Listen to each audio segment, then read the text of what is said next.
Maybe I don't like making cookies because every time this happens, I don't like it.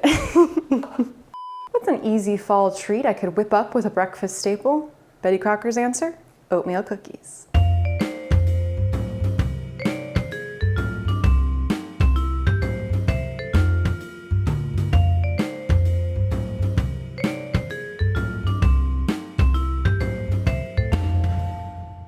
I'm Melinda and I'm cooking my way through Betty Crocker's 1971 recipe card library. Today we are making oatmeal cookies, which is from section N, Favorite Family Desserts, card number 27. When I saw this card, I thought, wait a second, these don't look like our typical oatmeal cookies, right? They're rectangular in shape, they've got these big chunks of nuts and this layer of chocolate, and when I looked on the back of the card, I realized that those are Oatsies. And Oatsies sounds really cute.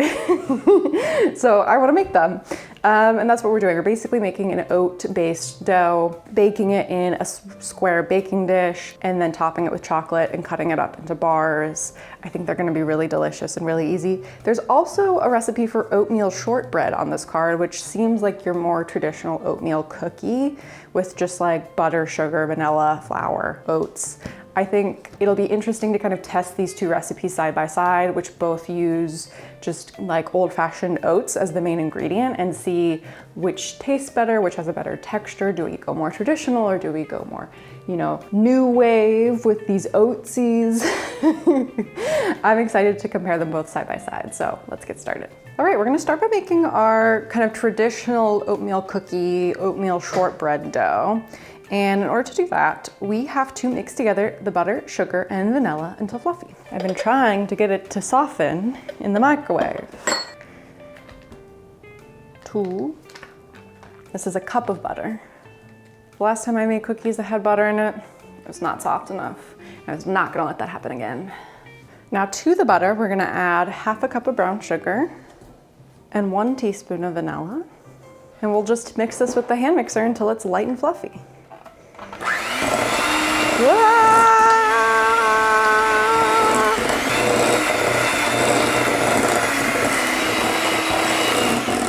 Feel pretty good about that. Don't feel good about everything that flung on the ground in that process, but we'll clean that up later. What next? Mix flour, soda, and oats, blend into butter mixture. Okay. So what we have to do, first of all, I'm gonna try to put the baking soda and the flour into the oat bowl. This is a cup of flour, 2 cups of oats, and half a teaspoon of soda.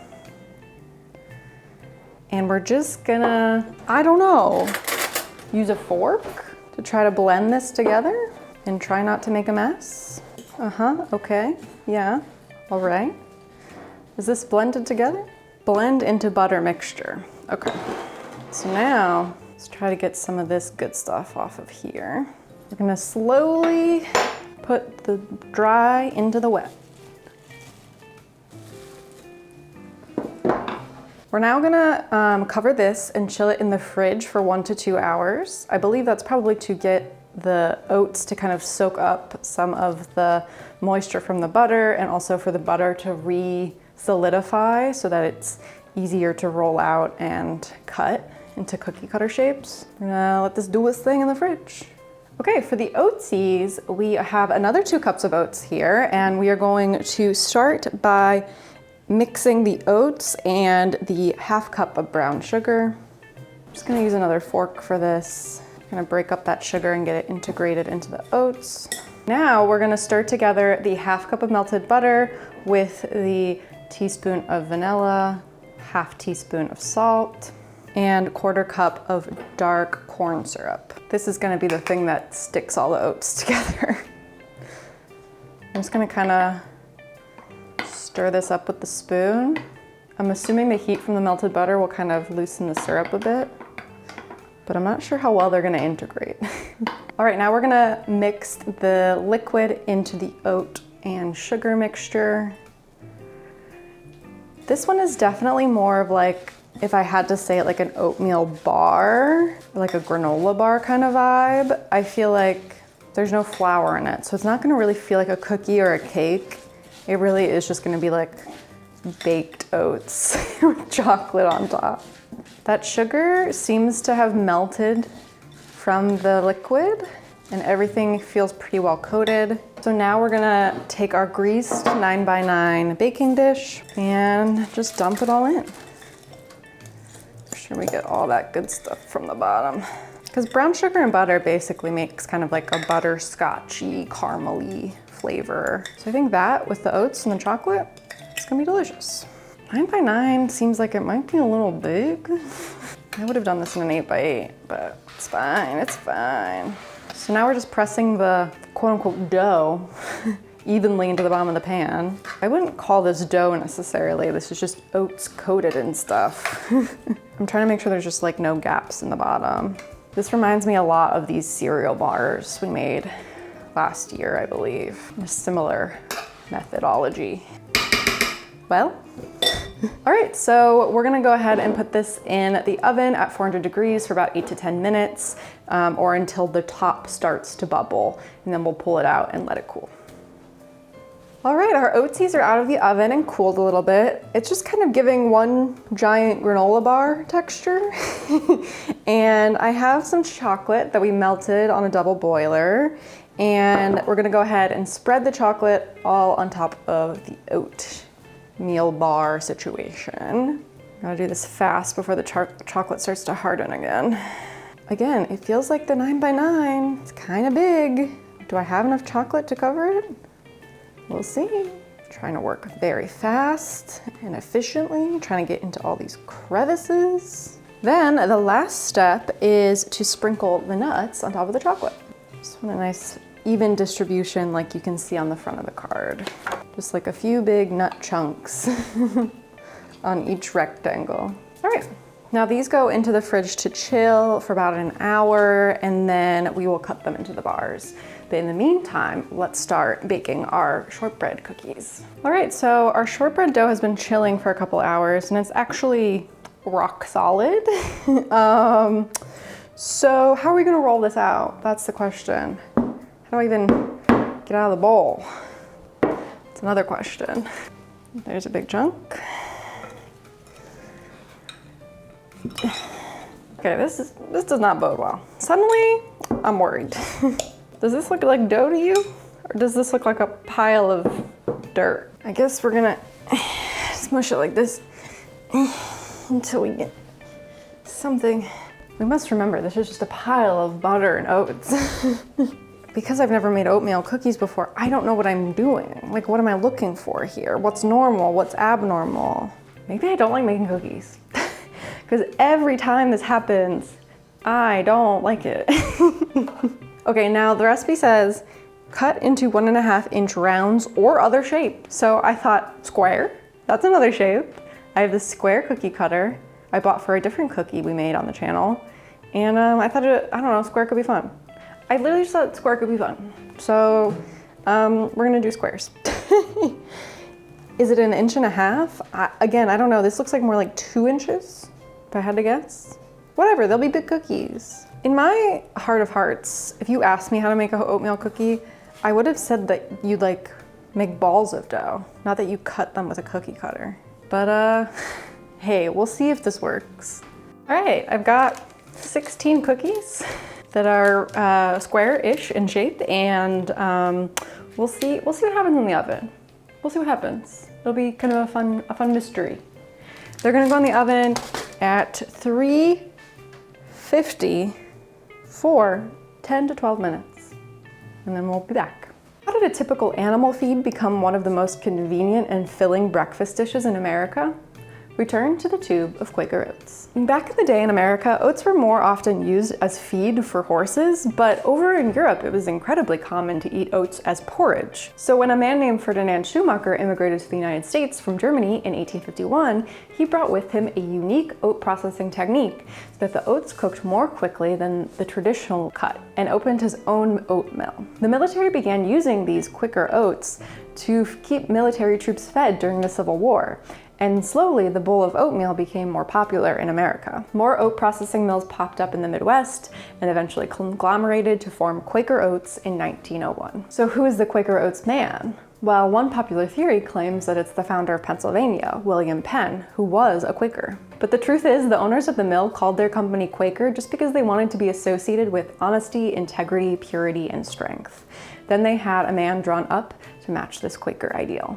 A man named Henry Crowell bought the mill, but more importantly, bought the Quaker brand name and really started to innovate, running the first known national cereal advertisement, which led Quaker Oats to becoming a national success. By packaging the oats in a cardboard box, which was a relatively new technology itself, there was a level of cleanliness that customers really appreciated, keeping the oats from contamination of the cereal typically purchased from bulk bins at the grocers. The classic cardboard cylinder was introduced in 1915, a simple but eye-catching shape that allowed for the Quaker name, logo, and promotional features to be displayed clearly and boosting their visibility on grocery store shelves. It also keeps the oats fresh. In fact, Quaker was the first brand to provide a recipe right on its packaging for oatmeal bread. And Quaker Oats have been a classic cereal and dessert ingredient ever since.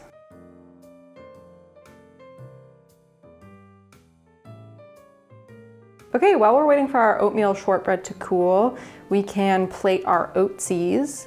So I took this out of the fridge and I don't know how to get it out of the pan.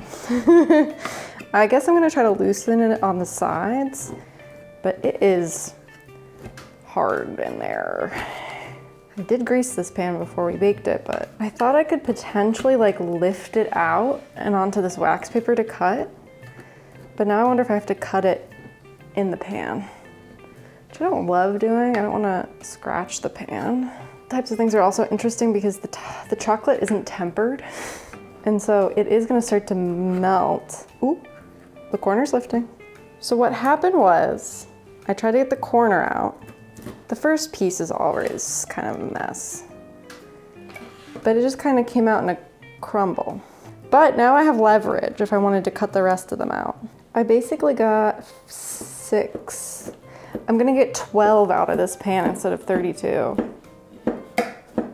Which even if I cut them half as long, that'd still only be 24. The math ain't mathing. Okay, I guess we'll get cleaned up and we'll give these a taste. All right, both of our cookies are done. It's time to give them a try. I will say I'm already a little disappointed. Like, the shortbread cookies just look a little plain, a little sad. These were terrible to cut and all kind of ooey gooey. We'll see. We'll start over here with the shortbread, oatmeal shortbread. Oatmeal shortbread.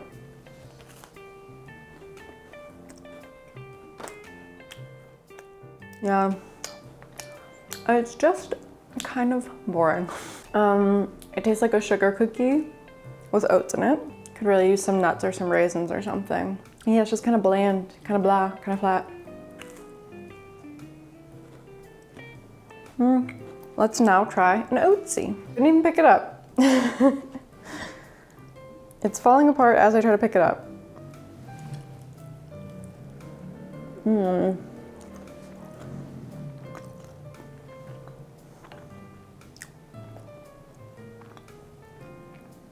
Yeah, something's going on there. When I first took it out of the oven, the bottom layer of the Oatsie was really like hard and looked fully baked.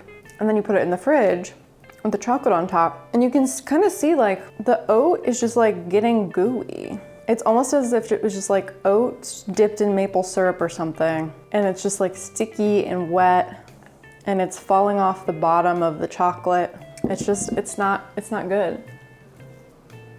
I mean, it tastes like chocolate and sugary oats. You can't eat something that's falling apart. And because the chocolate's not tempered, the chocolate's melting in my hand as I'm holding it. So my hand's messy. What happened? How did we get here? Well, these oatmeal cookies didn't turn out as planned. Favorite family desserts? What? I get the concept of both of these, but they just didn't taste very good. They're both, I don't know, they were just kind of plain and sad and didn't hold up well. Fell apart. I had high hopes because, you know, I thought the simplicity of these recipes would make them, you know, easy and fun, but something didn't turn out right. Something went wrong. I don't know. I tried to make homemade granola a few weeks ago and it had a similar consistency to these Oatsies.